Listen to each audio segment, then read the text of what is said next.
അസ്സലാമലൈക്കും. അത് ടൈം കിട്ടിയില്ലേനു. എന്തൊക്കെയാണ് ക്യാമ്പില് പ്രസംഗം? ഇന്ന് ഞാൻ മഗ്‌രിബിന് ശേഷം പ്രധാന പ്രസംഗം ഒക്കെ നടത്തി. ഓ ഉമ്മ, ഞാൻ പിന്നെ വേറെ ഇമ്പോർട്ടന്റ് കാര്യം പറയാൻ വിളിച്ചതാ. ഉമ്മക്ക് ഉപ്പൊക്കെ വേണ്ടി ഞാനൊരു സ്വർഗത്തിലൊരു കൊട്ടാരം ഉണ്ടാക്കി വെച്ചിരുന്നു. ഉമ്മക്ക് ഉപ്പൊക്കെ വേണ്ടിട്ട് ഞാനൊരു സ്വർഗത്തിലൊരു കൊട്ടാരം ഉണ്ടാക്കി വെച്ചിട്ടുണ്ട്. കരയല്ലേ?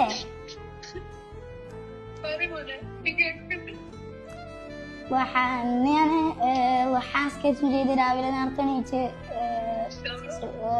തഹജ്ജുദും സ്കെച്ച്. തഹജ്ജുദിന് ശേഷം ഞങ്ങൾക്ക് വേണ്ടി കുറെ ദുആവും ചെയ്തു.